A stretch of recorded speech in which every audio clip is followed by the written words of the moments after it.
I'm Rosanna, and this is AFL Obsessed.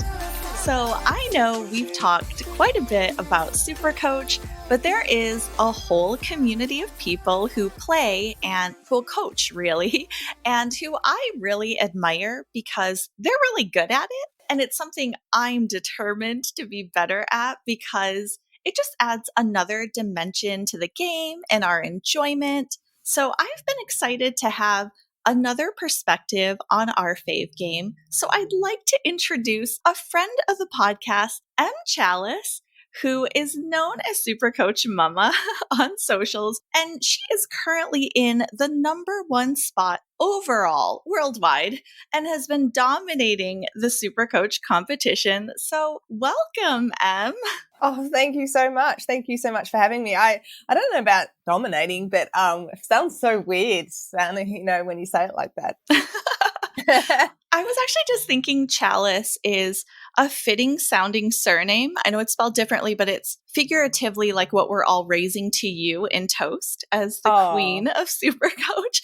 But how are you feeling at the moment? We're into the final weekend already. Yeah. Oh, really? I was really nervous. I've joked that I've already had my mental breakdown. So, and I'm going to be zen from now on. I just Thursday night the teams came out, even though nothing really unexpected happened. You know, the Frenchman Zeeble was out, but I just kind of lost my marbles. And I'm really trying now to be zen. So so yesterday before the game, it was about 5 o'clock, I'm messaging Slack and saying, I've just had a boutique beer and now I'm doing yoga. And yes, it's a contradiction, but I don't care. It's making me feel better. So, well, fingers crossed we'll have our first female winner of AFL SuperCoach in just a couple. Okay, full body chills. I just saying that. I promise to resist the urge to call you and scream in your face in celebration in a few days. I don't know if you can hear, all of New York is also behind you. If you can hear some of this ambient noise, but SuperCoach aside, just for the moment, I would love to talk to you more about footy in general because listeners may or may not know that you're also another first. You are the first woman besides myself ever on the podcast because you shared your really fun story about how you became AFL obsessed in season 1. Can you remember just your earliest footy memory?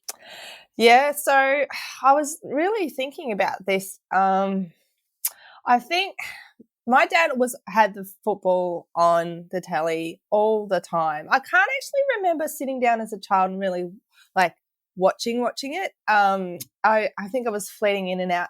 One of my first early memories was when the Cats were in the grand final. I think it's 94, 95. They were in quite a few finals in the 90s. And I still remember we would always go into exotic locations in September. My mum was a high school teacher and I would be on school holidays. We were literally in Cook Islands in Fiji. My poor dad was trying to find a place to watch the football. And I still remember once, I don't remember where we were. I think maybe it was Cook Islands and I can't remember which grand final it was, but I remember in the pool and dad walks back and I go, did we win? And he goes, no. I went, oh, that's a pity. And I just swam off. But I also remember going to the football when I was about 9 or 10 with my granddad and my dad. So that was pretty special. And I had to stand on a crate thing because it was standing room only. And I can't really remember much of the football. I can just remember just looking at the crowd mainly and, just being really tired because I was standing. Oh my gosh. But they're my first memories. I love it. It's actually making me feel a bit of wistfulness, I guess, about not being able to go to games. I know in Victoria too, with your current situation. And I was wondering about fun memories or stories about going to games in general as a Geelong supporter. Is your entire family, are your kids Geelong supporters also? Yes. Yeah. So hubby's a Geelong supporter. So we met and that was one of the things we had in common was we're both Geelong supporters. And Isaac comes from a second or third generation Geelong family as well. Our kids are Geelong. They don't really have a choice. My one of my son's jokes that he's going to go for Richmond and And, and I joke that's not happening. But I'm a very like, it's your choice, I'm all about that. And when it comes to footy team, like, no, sorry. Like my 3-year-old, I have 3 boys, so Harry, Lewis and Micah, and my 3-year-old loves pink. He loves pink. And he's loved pink for about a year. And when we were doing toilet training, he was about 3, and we went to a shop, and he had like success, so he wanted to buy a ball, and he bought the most fluoro pink ball that you can imagine. And he's just the most proudest boy in the world carrying this pink ball. And I'm like, you want pink? Great. You have pink. But then like when it goes to football team, I'm like, no, sorry, you really don't have I love the indoctrination early, start them young. I feel that's really funny. It helps that we're winning. Like, I must admit, it helps that we're winning. Like, I feel, like Tim Mitchell talks about, his son Carlton, and he's the Herald Sun guy, and then he talks about, his son just, why aren't they winning, Dad? And it's just, so it's a little bit easier when Geelong actually win and, beat Richmond, that Harry goes, oh yeah, I'm going to go for Geelong. They're like exciting to watch too. A funny story is at the time when I was just kind of learning about the sport. So Andrew gave me a choice. Obviously, he exposed me to the game, and he gave me a choice to support any team. But he said if I picked a team that wasn't Essendon, we wouldn't be together.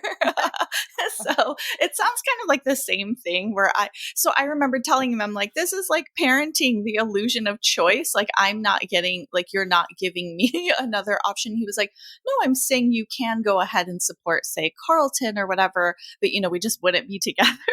So, but I wouldn't have it any other way either. And I'm sure they feel the same way. How was your last year, though, with everything with the pandemic and school closings? I mean, how was your life? Yeah, so last year was a pretty difficult year for everyone, I think. I mean, we haven't had a pandemic since the Spanish flu. Like right. We haven't had one. Like, we just don't know. And like, I know it's different in America, but we're constantly having state borders, and I've never realised, felt more like a Victorian than Australian than ever. And, it's just like, with WA going, shut the borders. And, I've never felt so divided as an Australian. But, last year was really difficult. I actually, the boys were homeschooling quite a lot. And, because I work with special needs kids, I work in a special school, and sometimes so the first time we got locked down, everyone was home. And then the second time, the government realised that it's really hard for parents with special need kids. So then they opened schools. So then I had to send my kids to school, like for essential workers. And it was just really, really messy. I actually got glandular fever last year, and I was actually unwell. I was actually unwell for probably 2 to 3 months, like really unwell. Yeah. And so I had to find a completely different mindset, and had to kind of learn to be, like, we joke about me being 100% and when I am actually 100%. But I was probably 85, 70 to 80% all of last year, like not even, like less than that. But then even when I was well, I wasn't really 100% well. So it took a really long time. And like at the start of this year, I was even contemplating not doing SuperCoach because of my health and whether I wanted to do it or whether it was, but I obviously decided I was going to do it. But yeah, no, last year was a real learning curve, I think. And yeah. It really sounds just like a fight for survival on so many levels. I mean, I know it was difficult for everyone, but it sounds especially difficult for you. Yeah, look, it was quite difficult, but I think I learned a lot, and learned about my kids, and hubby really helped out, and I started doing yoga, and I started really thinking about mindfulness. I've done a lot more mindfulness than I've ever had before. Like, as an OT, I would recommend mindfulness. Actually do it, to actually take deep breaths and actually spend time on yourself. It actually really works. Yeah, I think, well, the yoga actually is how I got through most of last year. I think the same for you. Really, the mindfulness and I don't want to say meditation, but things along those lines really got me through. I think I was feeling particularly trapped in our little tiny space in New York City in our little apartment. And the two of us were trying to do the remote work thing, and it was just really tough. And we felt like we were just on top of each other at all times. And that's not like a really great way to kind of deal or cope with what was happening. So I really just had to turn to, because the gyms were closed, I honestly just had to get a fitness app and just get classes. And I was doing virtual classes. And that was literally how I got through 2020, I would say. Yeah, me too. Yeah, absolutely. I do. I'm not plugging her, but I do yoga with Adrian, and she I love Adrian. Yeah. Yeah, and my friends recommended her, and yes, probably I've been a year of yoga with Adrian, so nice. We can plug her. I don't mind. Well, fast forwarding to this season, I mean, I know we've got just a few games left on the weekend, but how do you feel about this season just now that we're at the end of it? As a Geelong supporter, or as it can be both. Well, yeah. So, well, Geelong, I don't want to sound like, I don't know, it sounds different. It's like, oh, we're in the top 4 again. It's like, it's great. And like, it's amazing that we're still able to, produce really exciting footy, and we're able to, win. But it's like, I kind of, we'll just wait and see how we go with the finals. We've got a lot of injury at the moment. Tom Stewart, actually, that's really significant. He's our glue, especially, in the defence, but, with his intercept marking and everything. And when I heard, it was interesting last week just to talk about SuperCoach, when he was out, it really actually positively affected my team, which meant that other people got donuts and I didn't. I ended up getting a donut through to Stephen May, but that's a different story.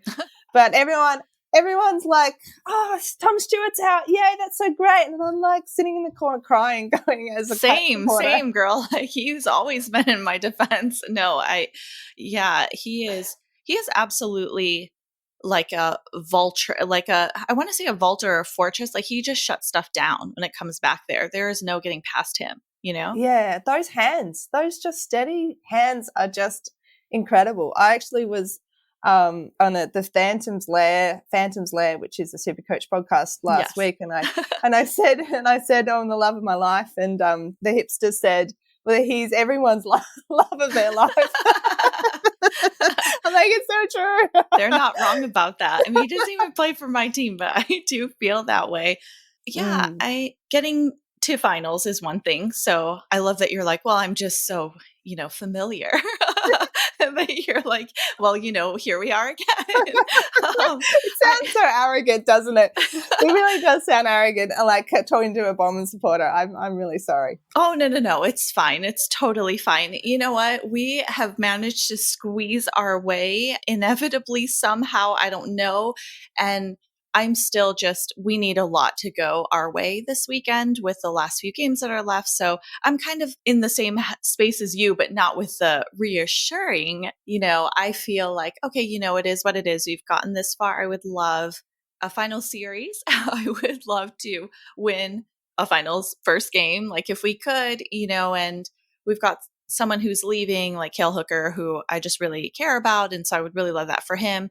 But yeah, so I'm kind of on that. I don't want to have expectations. I have expectations for my SuperCoach team and the bummers that are on there, but that's another thing entirely. So speaking of SuperCoach, I do just have so many questions. I mean, we have all been steadily watching you climb the ranks, I feel. So it's a pretty big deal. I think you hit the top 10 in May and you just kept jumping like 864. And I just was always cheering you on. And then in July, when you hit second, it's just one of those things where I'm sure you're like, I know I was there, but it's highly coveted. And I don't want to call it like Excalibur, but only those who are worthy get to the top. So when you secured the top spot, and now that you've been on the throne and you've been ruling for some time, it's a pretty big deal. I mean, and for me to just start off playing and see just someone who I admire and who I think is deserving. I know you need luck, but you're obviously a brilliant strategist, among other things.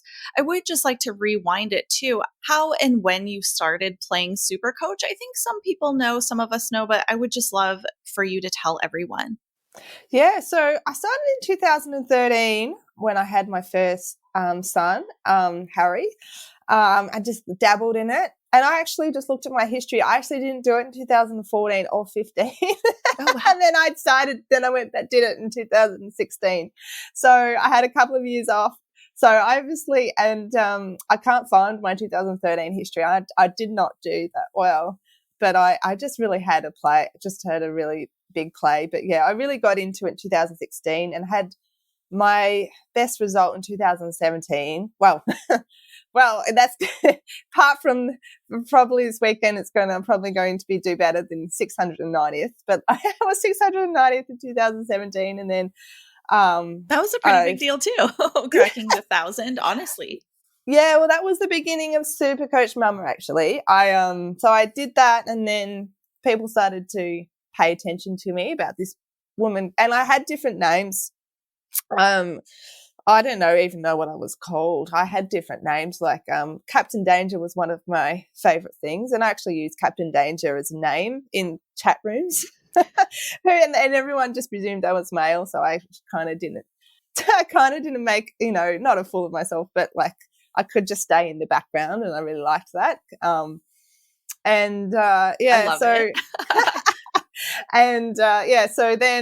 So then I did well in 2017, and I started joining some chat groups, and I was like, and that's when I became SuperCoach Mama in about 2018. And I actually, my third son was born, and actually my first profile pic from maybe 6 to 12 months of SuperCoach Mama was my son, picture of a 6-month-old holding a phone, and you could only see his like toes and holding a phone, and it had SuperCoach on the phone. So that was my profile pic for a while, and I did that on purpose because I'm like, SuperCoach Mama, I'm a mum. I'm not like, hey mama, like Black Eyed Peas kind of mama. Even though I did get some DMs from that, but which is the reason why I've got married now in my Twitter. When we're like my Twitter bio, there's just married full stop. But that was the start of SuperCoach Mama. And then I don't know, it's so funny how I was pretending to be male, and all of a sudden I'm like, now I'm just going to be SuperCoach Mama. I'm going to embrace it. I don't know how that happened. It just did. I love it. I love that you took us through the genesis, and I love that you were incognito too. I like the danger aspect. I mean, none of it was wrong. You were kind of just this, I don't want to say silent threat, but something along those lines. Well, yeah, I've listened to a lot of podcasts, a lot of SuperCoach podcasts.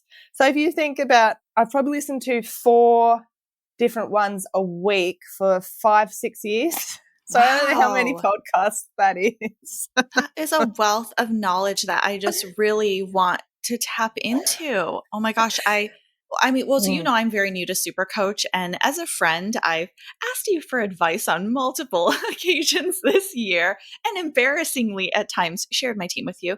We can move on from that. So you were so gracious to give me tips. I am curious, what was the most challenging concept to grasp when you were learning SuperCoach, or did it all just like come naturally to you? No, definitely not. So trading, using your trades, when to use your trades, using your trades too early, trading in the wrong players, trading out the wrong players. So basically, I mean, that's a really big part of SuperCoach. I just labeled 70% of SuperCoach, but like I kept running out of trades. And so I just looked at my history then, and I've actually been like, I would have been 200th in round 17. And then I just like every year I'll be like in the 1,000, and then I'll run out of trades and then just go to 2,000 or 3,000. So it's still okay, I guess. But so that's a real knack of how aggressive to be, how, when to trade rookies. And I know that's something that we've talked about your team, is when to move them on and when to upgrade. But no, it's really, I was just thinking about it. It's really hard to get that knack. That was one thing that, and looping as well, which is still quite complex, but mainly the trades was the hardest part of SuperCoach. I think looping was really hard for me too. I mean, in addition to everything else you just named, it was really funny when you were first saying like knowing when to trade. I'm like, I feel like you're looking at me specifically.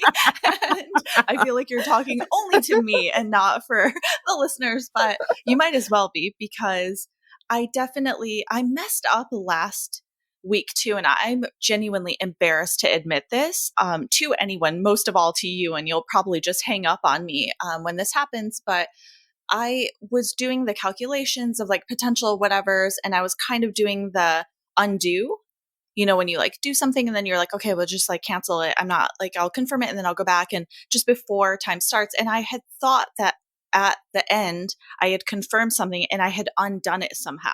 Oh, no. I didn't do my trades at all last week, and I don't know how that happened. So I went to bed just kind of like happily, it all happens in the middle of the night for me. So I was just kind of like, okay, we'll just give it one more go. I mean, we've only got 2 more weeks. I was just trying to crack into like that, like maybe the 4-digit range. Obviously, it's really difficult for me to do that, and I'm nowhere near that. But I woke up and I still had trades left, but like too many. Like, we don't need to go with the exact number, but it was like, oh no, that wasn't supposed to happen. And so obviously, you only get like 2. So that was just a heart attack moment for me. And I somehow survived, but obviously I would have had a far different score, and I had a far different plan because I was still planning to make additional moves this week. So I don't know if that has happened to you, but it was just one of those moments where, because I know that you have really complex calculations and you will go through version after version. And for me, it's just like, that was as in depth as I got to it. And then it totally just came back in. I don't know. But I guess, how is your strategy and strategizing different this year from previous? Because I know there were so many changes this year and like all these adaptations we had to make, and everything was last minute. Yeah, I guess I've talked about this a bit. One of the main strategies I did was the way I set up my team. I did it a lot more purposefully and tried to less just change and just keep pressing trading in players and kind of like in out, and be like, no, because then your team would completely change from what it was, and then you kind of forget why some players are in there. So I really tried to stay away from that. And the strategy was try to be undefender heavy with the changing of the rules of that with the defense line. So I try to do that and try to have intercept markers like Stewart. And also, the guys who are still doing kick-ins and everything. I really tried to find value because I knew from last year that the cash cows were going to be a little bit harder to find. So it was really important to find value. And unfortunately, there's so many rookies that have been played in the last month that are meant to be debuted next year. It's kind of ruining 2022 SuperCoach. Great, yeah. So that's just, we'll have to be really, we have to be a new strategy. I don't know what did I do different. I just think I really worked on my decision making, and really tried to make a decision and really mull on it and really be purposeful about that. And one thing I did do is, yes, I had lots of different options, but I do it in my notebook. I don't think I've shown you. Yeah, you said you're embarrassed to show me your team. I'm embarrassed to show you my notebook.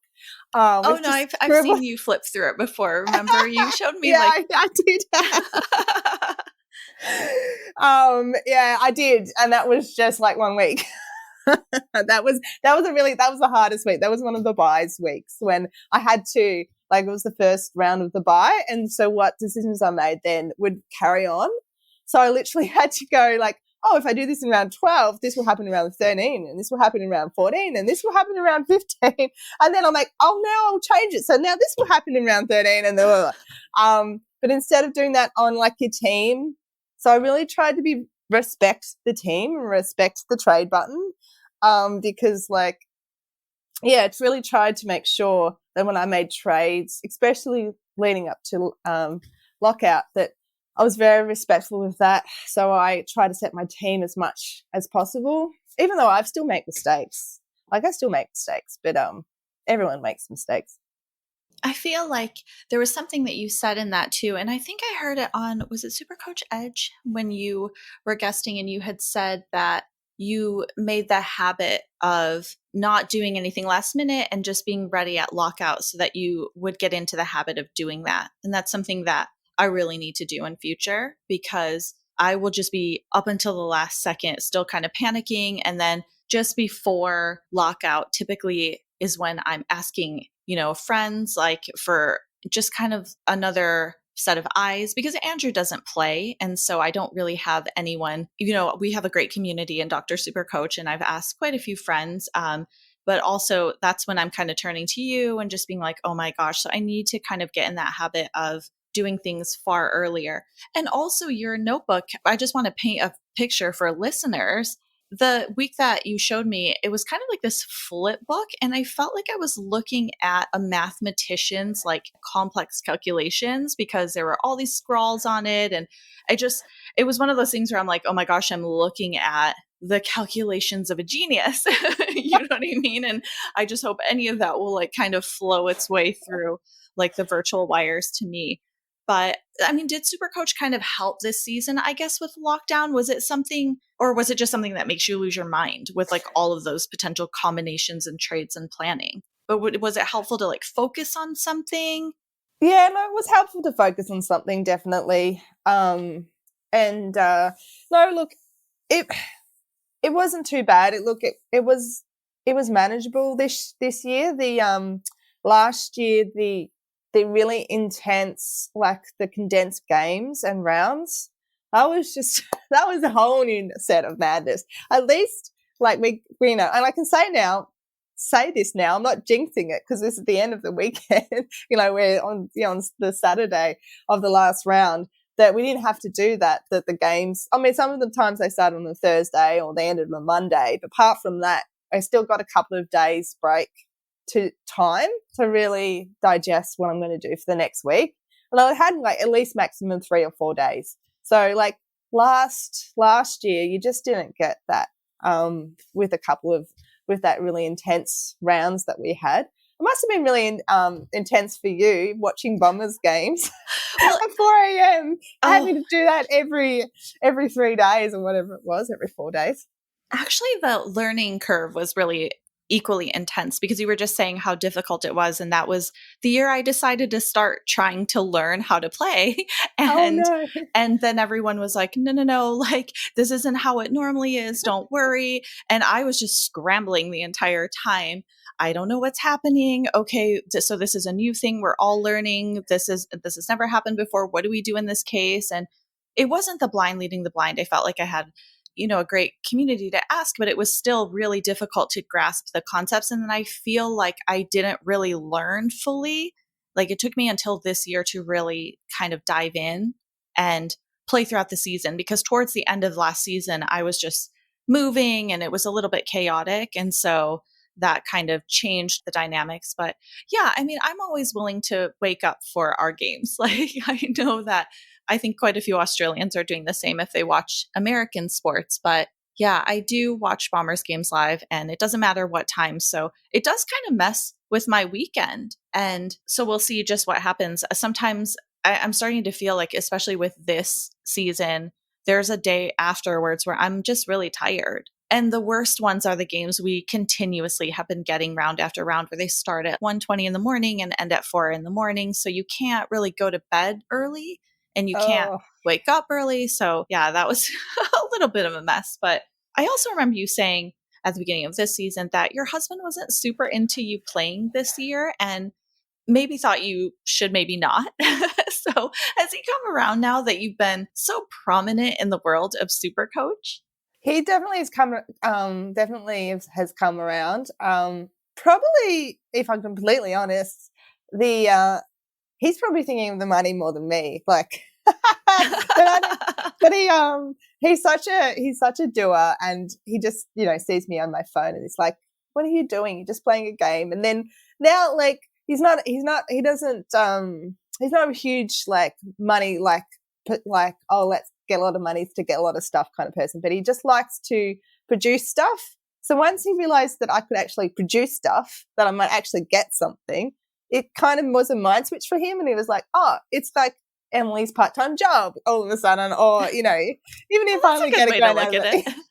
It's more like a full-time job, but yeah. Yeah, true, absolutely. And still could only get a grand out of it, who knows. But look, yeah, and the more that he's actually gone, oh, it's actually not a waste of time.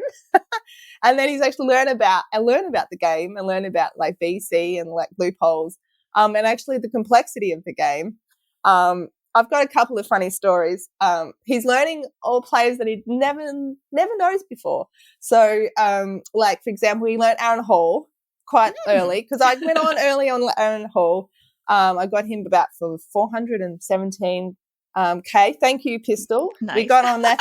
Yes. Pistol got on him really early, and I think I got it the week after, and he's just been amazing. So I was kind of like, so Isaac learnt Aaron Hall's name. So then, not last week, the week before, Stephen May had to get 100 for me, had to do well for me to still be number one. And Isaac was looking at the football and going, "Go Hall, go Hall." I'm like, "No, honey, that's Aaron May. That's Aaron May. That's Stephen May." And he's like, "Oh yes, Stephen May." And he goes, "Go Hall." And I'm like, This was straight after like the awful things with Tex and the racism and everything. And I was thinking to myself and going, I'm so glad my husband's mixing up these two players. I'm like, good, like Stephen May and Aaron Hall, they like don't look like anything alike, and they play for two different teams, but that's okay. And also he keeps asking me with my VC, like he's like, "Oh, so who are you going to VC like today, to this weekend?" And he goes, "Oh, who can you VC tomorrow?" And I'm like, "No, honey, you only VC once." He's like, "Oh, so what happens then?" "Oh, you captain, but you can't VC that person." "No, honey." Anyway, he's still learning. It's good, but I think he's really understanding. Yeah, he's starting to realize a little bit more than, oh, it's just a game. So it's been really good. That's really funny. Yeah, it's just really funny because I know that like you kind of told us in the community, in the Dr. SuperCoach community, and just about how he didn't really want you to play this year. So I think we had some advice for you too about what you should do. And yes, I don't know who it was, but someone said that I should win. Which is hilarious. And so JB wrote to me yesterday and said, "I didn't think you would take it seriously." But I haven't won yet, so. No, but in some ways you have quite a bit. You've won already, like the title. I hope you've changed that on everything. I love seeing people's ranks. That's always something where I'm like, oh my gosh, someday, And I feel like you got there pretty quickly considering you haven't played for that long and you took a couple of years off. But I also remember you saying that you had a poker face during family hangouts because you hadn't told your parents. So have you told them now that you are playing SuperCoach? I tried to tell my mum yesterday or the day before that I was in this footy comp, and I might win something and I could take her out for dinner, and she just looked at me blankly and changed the conversation. So no, they still don't know that I play SuperCoach. And so I haven't told my new work colleagues. I think I told them, like, it was pretty funny because they were like, "Oh," this lady was going, "Oh, so who does play sport? You play hockey and you play soccer." And like, she looked at me and I go, "I don't play any sport." And I go, "I play SuperCoach." And she just looks at me really blankly. I'm like, "That's okay. You don't know what that is." And then I just turned to my computer.